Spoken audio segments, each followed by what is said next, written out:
अधूरी परछाइयां। कई वर्षों बाद वह वापस अपने पुरखों की हवेली की ओर लौट रही थी, एक ऐसी विरासत जिसके बोझ तले उसकी आत्मा दबी जा रही थी। गांव का नाम सुनते ही उसके मन में एक अजीब सी उदासी छा गई थी। श्यामपुर। नाम में श्याम का गहरा रंग था, पर जीवन में बस एक फीकी सी परछाई। कार एक घुमावदार रास्ते पर मुड़ी और दूर क्षितिज पर पेड़ों के झुंड के पीछे एक विशालकाय ढांचा धीरे धीरे उभरने लगा। वह थी उसकी हवेली नीलकंठ निवास, जिसके पत्थरों में अतीत की न जाने कितनी कहानियां कैद थीं। जैसे ही कार हवेली के धूल भरे आंगन में पहुंची, एक बूढ़ा आदमी लैंगड़ाते हुए बाहर आया। उसकी आंखों में उतनी ही उदासी थी जितनी हवेली की दीवारों में।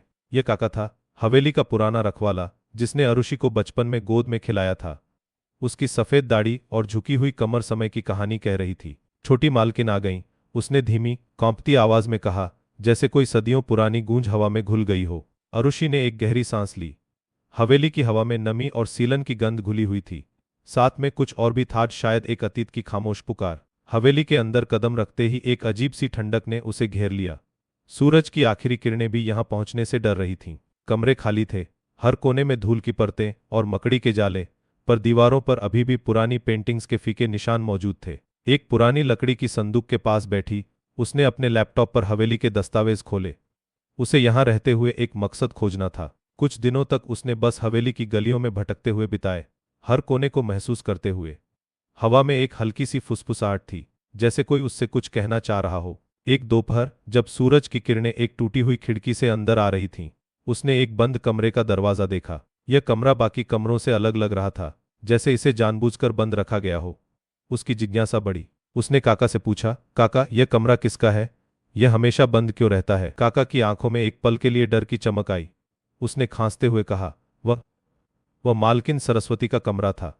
कई सालों से बंद है। सरस्वती, यह नाम अरुषि ने पहले कभी नहीं सुना था। परिवार के इतिहास में इस नाम का कोई जिक्र नहीं था।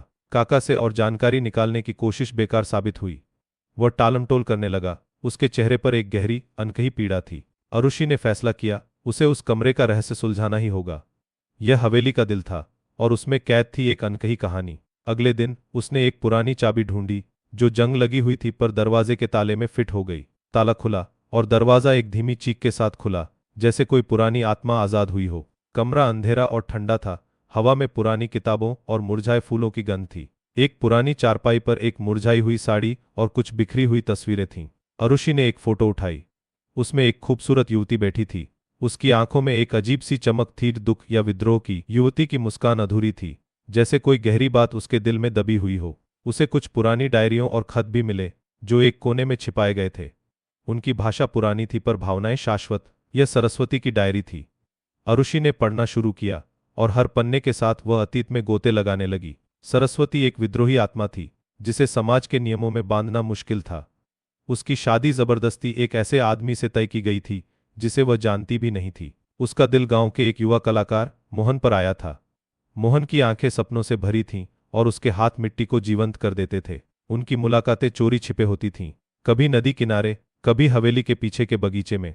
डायरी के पन्ने प्रेम, आशा और अंततः निराशा की कहानी बयान कर रहे थे। शादी का दिन नजदीक आ रहा था, और सरस्वती का दिल टूट रहा था। एक रात उसने मोहन के साथ भागने का फैसला किया।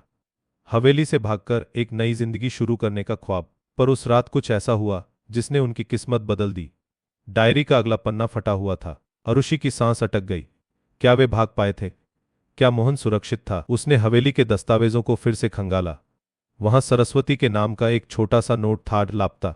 गांव के पुराने लोगों से बात करने पर कुछ अस्पष्ट कहानियां मिली।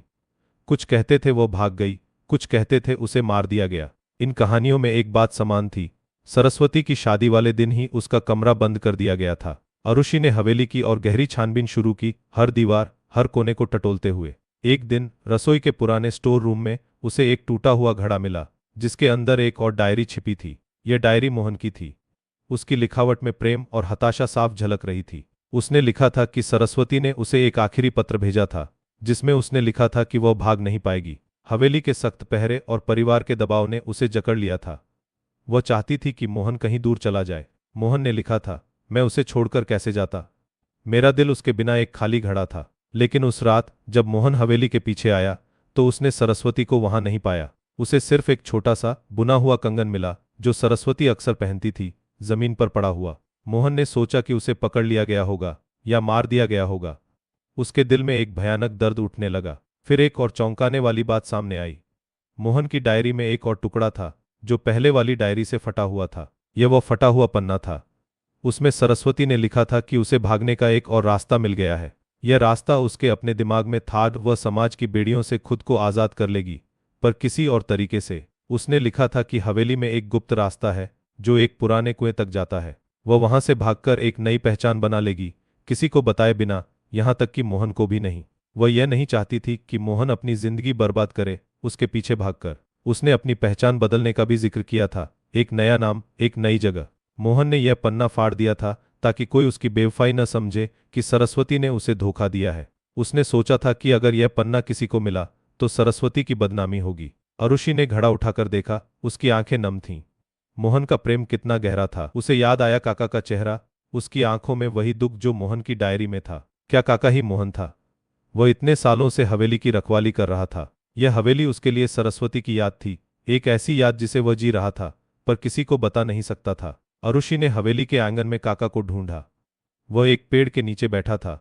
सूरज की आखिरी किरणों में उसकी परछाई अधूरी दिख रही थी। काका, अरुषि ने धीमी आवाज में कहा, क्या आप मोहन हैं? बूढ़े कांपते हाथों ने अपनी आंखों से आंसू पोंछे। उसने धीरे से सिर उठाया। उसकी आंखों में बरसों का इंतजार और एक गहरा दर्द था। छोटी मालकिन, उसने कहा, उसकी आवाज अब भी कांप रही थी, मैं ही मोहन हूं। हवेली की खामोशी अब गूंज रही थी। मोहन की अनकही कहानी के साथ सरस्वती ने सचमुच खुद को आजाद कर लिया था, पर अपने पीछे छोड़ गई थी अधूरी परछाइयां मोहन की यादों में, हवेली की दीवारों में। अरुषि ने हवेली में ही रहने का फैसला किया। अब यह सिर्फ एक विरासत नहीं थी, बल्कि एक प्रेम कहानी का स्मारक थी। उसने हवेली के कमरे खोले, हवा को अंदर आने दिया, ताकि अतीत की कहानियां सांस ले सकें। सरस्वती की परछाई अब भी हवेली में मौजूद थी, पर अब वह उदास नहीं, बल्कि मुक्त थी। और मोहन, हवेली का रखवाला, अब अपने प्रेम की कहानी को हर रोज जीता था, शांति और संतोष के साथ। अधूरी परछाइयां अब पूरी हो गई थीं, एक अंतहीन प्रेम की गूंज में। आपको यह कहानी कैसी लगी? हमें कमेंट्स में बताएं और चैनल को सब्सक्राइब करना न भूलें।